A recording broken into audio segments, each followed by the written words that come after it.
Hi, and welcome to Pet Pals. Every week we showcase animals from the Frederick County Division of Animal Control and Pet Adoption Center that are available for adoption. I'm Linda Shea, and with me is Randy Cooper. In today's episode of Pet Pals, we have sort of a unique problem, but it's a good problem. We have a number of animals that are pending adoption, which is always a good thing. Plus, we've had limited intake, so not too many new animals this week. So today you'll probably see some familiar faces that you've seen before on Pet Pals that we're still trying to find homes for. So the first little guy we're going to take a look at is Cassidy.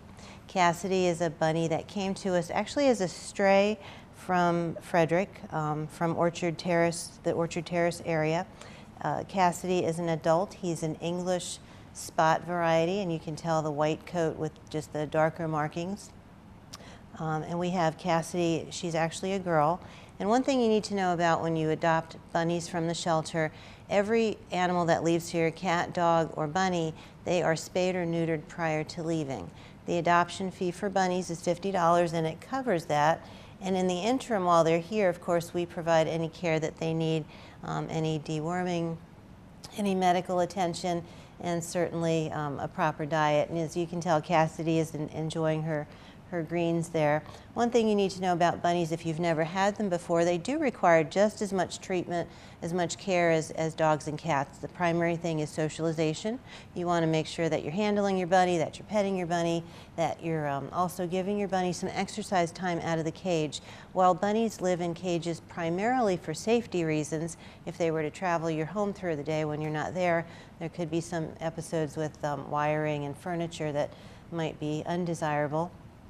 But during the time that you are home, you would need to set up either a safe room, a bunny-proof area, or use an exercise pen so a little bunny can get out and stretch his or her legs. The other thing about bunnies, they do require a different diet. It's not terribly expensive, but you do need to incorporate greens. You might want to incorporate carrots, maybe one small baby carrot a day, because carrots can have too much sugar. And then, of course, you want to have a vet on board that is familiar with rabbits. So again, this is Cassidy. She's been at the shelter only since December, so that's not terribly long, but we are looking to place her in a home. So if you're interested, you want to make sure you stop by the shelter and visit with Cassidy. This little guy is Turnip. He's a little boy. Came to us when he was 7 months old. He's been with us since September, so that puts him at about a year. And Turnip's story is that he came to the shelter with a few other bunnies from someone who was breeding them and trying to sell them, and at 7 months old was unable to sell. I think there were 3 or 4 of them, so they ended up here at the shelter. We are not opposed to folks that breed animals responsibly, but breeding responsibly, sometimes there's that fine line. People that are looking for particular pets, particular breeds, sometimes do go to breeders, but the point is that if you are breeding animals, you need to take into account the ones that you're unable to sell, the ones that you're unable to adopt to families do end up at shelters, and that contributes to an overpopulation of unwanted animals. So while your original plan may be to be able to rehome all the animals that you have, that may not be the reality, and every year we take in many animals that started off at a different, either different organization, different facility, and they end up here, and we're trying to place them for adoption. So you want to consider that before you attempt any breeding practices, especially with bunnies. But this is Turnip. He's about a year old now. He's a mini Rex. He's a little shy, and part of that is that he's not had the benefit for the last 5 months of being in a home. So we do the best we can. We've got wonderful volunteers that come in and socialize with our bunnies. We've got certainly staff that cares for them every day. But truly, a shelter is just a temporary housing situation for animals. A shelter should never be a long-term situation. So for Turnip, he is still here at a year of age. We don't have a time limit, and that's the other point. Animals that come to us, once they're on the adoption floor, once we've assessed their health and temperament behavior and we make them available for adoption, they remain available for adoption until they're adopted, or until we can find rescue, or until we can find somewhere appropriate for them to be. Barring the fact if they develop any irreparable health issues or behavior or temperament issues, then they might we might change our minds about having them available for adoption, but for the most part, they stay on the floor, and anybody who's visited the shelter will certainly recognize animals that have been here for a while, like Turnip. So this little guy is available, and just like Cassidy, he would require exercise outside of a pen when he's home under supervision. He also would require somewhat of a special diet of greens, maybe one baby carrot a day, and of course having a relationship with a veterinarian that is literate in bunnies. Sometimes their nails get overgrown, sometimes their teeth can get overgrown. They need special things to chew on to wear down their teeth. So all of those things need to be considered prior to adopting a bunny. Again, the adoption fee for our bunnies is $50, and that includes getting them spayed or neutered, and along with an in-depth interview. So if you've not had a bunny, we try to educate you as much as we can about what you'll need to know. So again, this is Turnip looking for a forever home. This busy little guy is Axel. Axel came to us as a stray from Lehman Road in Thurmont. So another reminder, if you're missing a dog, cat, bunny, we've had stray ferrets come in, we've had stray guinea pigs. You want to make sure you check at the shelter. We are the one and only animal shelter in Frederick County. We're open admission. We take in animals from all over the county, from Emmitsburg to Mount Airy to Adamstown. And a lot of times I think people just don't realize we're the one-stop place for stray animals. So even if you live as far away as Emmitsburg, Mount Airy, Adamstown, our officers patrol the whole entire county and respond to folks that call in stray animals. So if you're missing a stray, you want to not only call in, but you want to come to the shelter and walk through. A lot of times your description of your animal is going to be much different than what we may categorize as. So Axel is a stray. He's about 3 to 4 years old. He's got a wonderful personality, very affectionate. As you can tell, he thinks he's a poodle, but he's not. And we have him down as a boxer mix. And his skin, I'm not sure if the camera will catch it or not, he's got a little rough look to his skin. He's got some missing fur, alopecia, some rough spots, calluses, and it really just seems maybe allergy related, maybe just poor diet. So we're monitoring that. We've got him on mild antibiotics to make him comfortable, to eliminate any itching or scratching. He does have a mild ear infection. We're treating that as well, and the ear infection will clear up. The allergies, though, can be managed with either a good diet. Of course, you want to make a trip to your veterinarian to see if there's anything that needs to be ruled out. When I look at him, I see boxer. I also see somewhat of a hound, along the lines of a bloodhound demeanor to him. So again, one of the joys of working at an animal shelter, we get very unique breeds. So he could be 4 or 5 or more different breeds that make up what he is. So definitely one of a kind. He's about 56 pounds, which is a good weight for him. He will be neutered prior to leaving here. We'll make sure we microchip him, so in the event he gets away from his new owners, we can easily return him to where he belongs. And again, if you have any questions ever of animals that are available for adoption, we're happy to provide you the information. Every animal gets a medical exam, and we write up our notes about what vaccines they've had. If you have any concerns about taking on an animal that's got allergies, you can take a copy of this to your veterinarian, and your veterinarian is going to be the best person as far as determining a prognosis, a treatment plan, and possible cost that it might entail. But again, this is Axel. Came in as a stray, but hopefully we will get him adopted soon.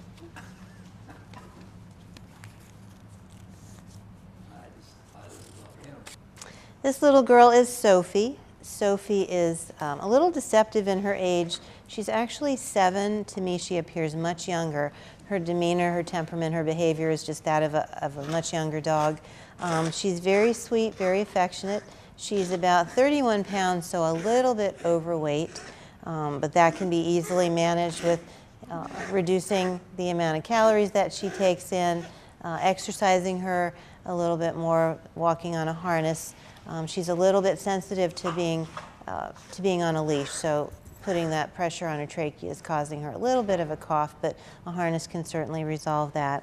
And she was turned into us, and these are the owner described to us 3 years ago, so that would be when Sophie was 4. She nipped at a small child in the family, and they also have noted that she doesn't like to be pulled on or roughhoused with. So just a part of our role here is to educate the public on all things animal related. And one of those things is that dogs can be very resilient, they can be very loyal, dogs and cats and really any animal, but you also have to have a level of respect for what they're telling you. Not all dogs appreciate their ears being manipulated or their tail being pulled on. So it really does become a supervision issue. If you have small children in your family, they may not be your own, they could be nieces, nephews, grandchildren, what have you. If you own a pet, it's your responsibility to keep everybody safe, the pet and the child. So you want to make sure that you supervise situations where there's a child and a pet in the same area, and just be respectful. If an animal has given a fair warning, they don't like their ears being messed with, they don't like their tail being pulled, that's not necessarily a behavior that you need to go to bat over. It's just something you need to be mindful of, respectful of, and it's going to be much easier to just teach a child to not pull the dog's tail. So that's why Sophie was brought to us. There was an issue with 3 years ago with a child, and they're just not in a position to own a pet at the moment. So she's here with us. Beagles are typically very reliable in temperament. They are a lot of times very good family dogs. You just need to keep in mind that they're scent hounds, so it's your responsibility as a pet owner of a beagle to keep them safe. They tend to put their nose to the ground if they find something exciting like a squirrel or a bunny that might be 3 miles away and follow their nose to that point. So you want to make sure that if you adopt Sophie, she's in a secure area where she won't be allowed to run away, and you certainly want to be respectful and mindful of any body language that she's offering as far as her ears and her tail. We have behavior assessed her, and she's certainly fine with being handled. So overall, that's not the point. But if you get too rough with her, with any animal, certainly they are going to react, and that would be totally appropriate. So again, this is Sophie. She is 7 years old, so her adoption fee is discounted by $20, not because she's worth less, but because that's just an incentive as being an older dog. This little guy is adorable. This is George. He's about 8 to 10 years old. Came to us as a stray about a week ago, was found near Oakdale High School. So again, if you're missing an animal from any part of the county, you want to make sure that you check with us to see if your animal is here. George is a good example of our shelter being pretty progressive. We don't necessarily we don't hesitate to put animals on the floor that might be older. And again, 8 to 10 is senior. He's got some cloudiness to his eyes. He's a rat terrier, tricolor. We named him George, so if you're missing this little dog and the name's not George, you certainly want to come in and take a look. But he's cute, he's got a pleasant demeanor, he is definitely food motivated. He is 19 pounds but a little bit overweight, so again, minimizing food intake, exercising a little bit more. He is Lyme positive. We are treating him for that, and that's a course of antibiotics. And he's not symptomatic, though. He moves pretty well. He's pretty active. Other than the cloudiness in his eyes, it really can be deceptive as to what his age is.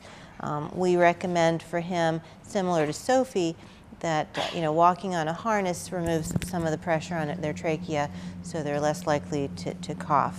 We've brought George up to speed on vaccines, deworming, flea and tick prevention, and again we've started him on treatment for Lyme, being Lyme positive. He does have something that a lot of smaller breeds can gain over time, luxating patellas, meaning that his kneecaps are a little bit weak. But again, just monitoring that. You want to make sure with senior dogs especially that you visit your vet at least once a year with having blood work done, just to make sure everything is working from nose to tail. But again, this little guy is George. He is 8 to 10 years old, so his adoption fee normally would be $92.50, but because he's that much of a senior, his adoption fee is $52.50. So we certainly think he's well worth it and are looking forward to placing him in a home.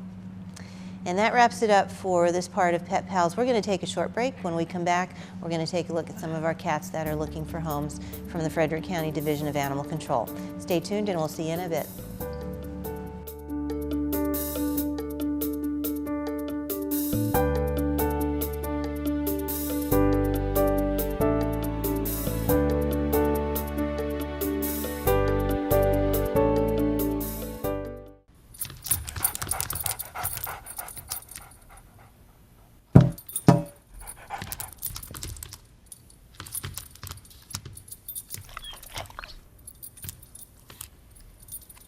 There's a shelter pet who wants to meet you.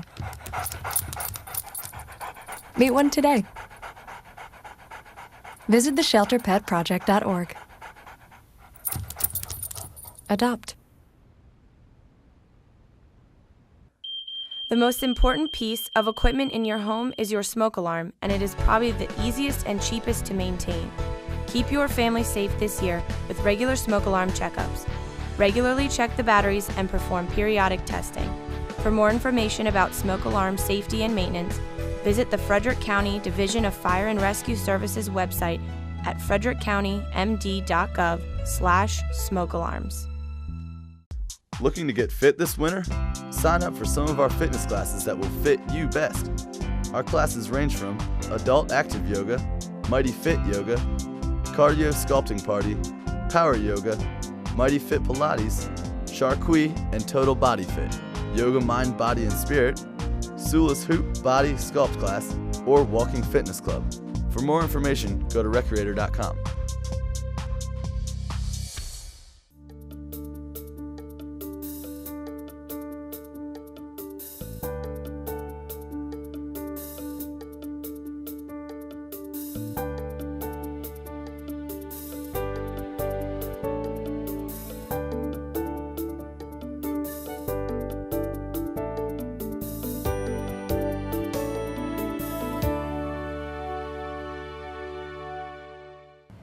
Welcome back to Pet Pals. Now we're going to take a look at some of our kitty cats that are looking for forever homes. Ivy has been on Pet Pals before. She's been here since January 12th. Came to us as a stray from the Smithsburg area. So she's been here for a little over a month. She's about 3 to 4 years old. Came to us already spayed, so we know that at some point she belonged to somebody. She is obviously domestic long hair, and we have her down as black and white. Her coat is very subtle. It's almost more of a dark smoke color instead of black, so she's got a very unique look to her, very sweet face. She's about 8.5 pounds. We've brought her up to speed on vaccines, deworming, flea prevention. Again, we also all the cats on our adoption floor, we test them for 2 viruses which cats can carry and transmit to other cats, and that's feline leukemia and feline immunodeficiency virus. So all of our cats available for adoption have tested negative for those 2 viruses. And again, you want to make sure that you follow up with your vet. With your adoption from the shelter, we have a list of about 45, 50 vets that we consider participating vets, meaning that if you adopt an animal shelter pet from us, those vets will accept our paperwork in exchange for a free exam. And the exam is a nose to tail. They'll take their weight, they'll check their temperature, they'll look at them overall, so the exam portion is no charge to you. The adoption fee also includes the vaccines that we've already administered. We often will give out a rabies voucher to get a rabies vaccine administered.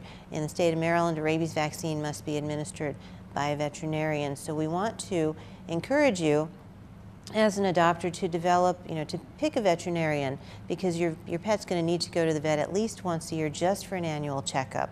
So you want to make sure that you establish that rapport at the point of adoption, taking your paperwork for the exam, taking the voucher to get the rabies shot done, and then have a vet to consult with if you need vet care for your pet.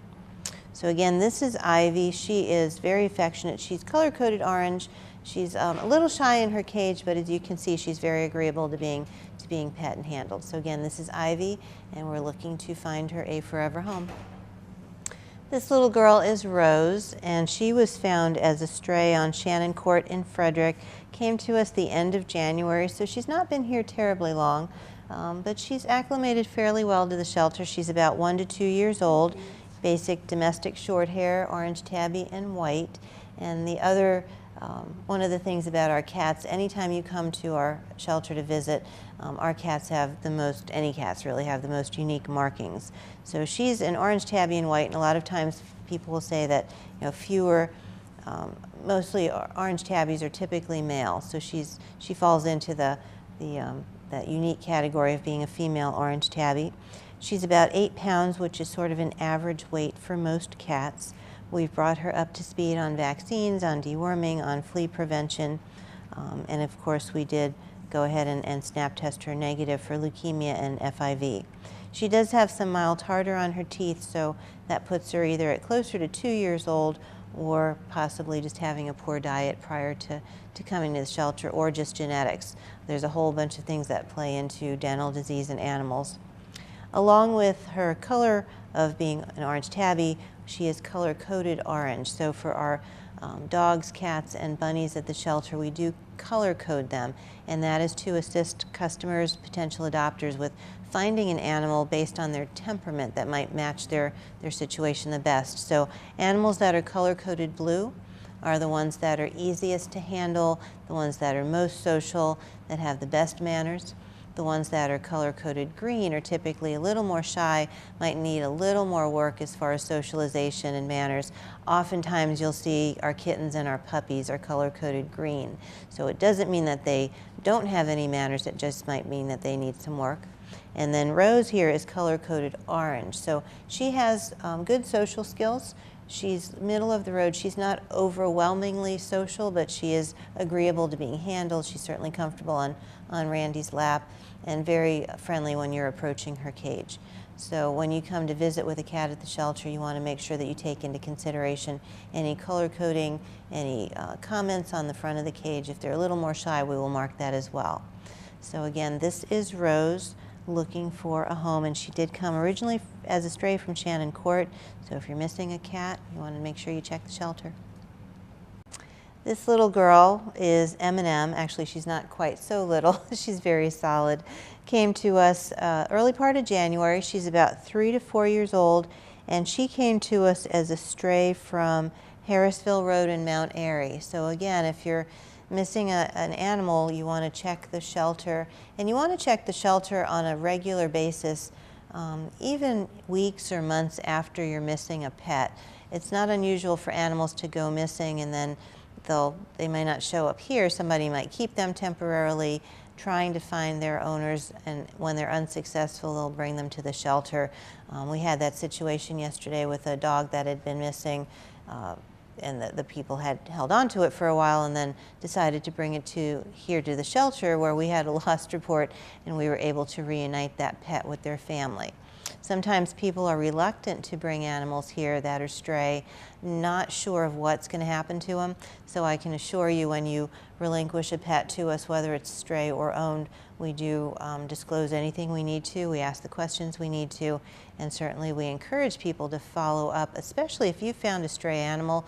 We'll give you a phone number, we'll give you that animal's intake number, so you are more than welcome to call as often as you need to follow up. It is best, if you find a stray animal, to either call us, we can come get it, or if you deliver it to us. This is the one and only animal shelter. We're sort of the central one-stop place for people that are looking for their pets. So, for example, if M&M had been in someone's home for 6 months and her owners missed her 6 months ago, they may not still be looking for her, and now she's been brought here. So again, this is, we're looking to place her for adoption, but important, if you've lost a pet, that you certainly check the shelter. But M&M is on the larger side of cat. She's very solid, though. She's about 9 pounds. She's a beautiful Torby color. And Torbies are that brown tabby marking with orange in there as well. So that's what's referred to as Torby, and she's also got some white. She's been here, again, only since January, but very social, very affectionate. She is fairly easygoing in her cage as far as when folks come to visit. And again, when you come here to visit, you want to solicit the help of staff or volunteers if you're interested in adopting. Sometimes it's better to visit with cats while they're still in their cage. We'll open the door, and that kind of makes it a little bit easier to engage with them. But again, this is M&M. She's been here since January 10th, and we are looking to find her a home that she can call hers forever. The last little girl we're going to look at is Tori. Tori is about 2 years old. She's been here since early January, so about a month now, and she is a gorgeous domestic medium hair. Tori originally came from a situation where there were too many cats in a home, and she is one of many that were put on our adoption floor at that point in time a couple of years ago. and she is, I find her very very endearing. I think partially from the original situation that she came from, but also she's, I think, made major strides in temperament considering, you know, that original situation. So Tori had been adopted from us for about a couple of years, and then her owner recently is being deployed and unable to keep her, does not have any family or friends that are willing to take her. So she is available for adoption once again. She's categorized as what we call a return to shelter, meaning that she had been adopted and now returned. Tori at this point is about 7.5 pounds. She's already spayed, she's microchipped, current on all vaccines. We'll make sure that she gets a voucher for a rabies vaccine because it looks like that might be the only thing that is lapsed at the moment. She's lived with 2 dogs. She lived with 1 other cat where she was, and again, the person adopted her with the best of intentions, but something that you need to consider as a military family is that if you do get deployed, if you get relocated, you need to consider the animals in your life and what might happen to them. Sometimes adoption is maybe not the best option. We've got a foster care program, so if you want to temporarily house an animal, maybe fostering might be a better choice. But right now, Tori is with us again. She's a gorgeous domestic medium hair, medium size for a cat, and again has, I find, a very endearing personality and certainly a more endearing backstory to her. So we're looking to place her in a home. She's certainly very deserving. I think a lot of times cats in general are very resilient with some of the backstories that we hear, some of the histories that they've been through. So for her to be this social, this healthy, this agreeable to being on our adoption floor where there's, you know, sometimes hundreds of visitors that come in every day to visit, I think speaks highly of her temperament, personality, and certainly her deserving of a new home. So this is Tori, again, looking for a forever home. And that wraps it up for this week's Pet Pals. Again, we're glad you could view the show this week. Hopefully, if you've seen any animals that you're interested in adopting, come and visit. If you see any animals on the show that you might think might belong to a neighbor or that you might be missing yourself, you certainly, again, want to come to the shelter. So thanks. We will see you next week on Pet Pals.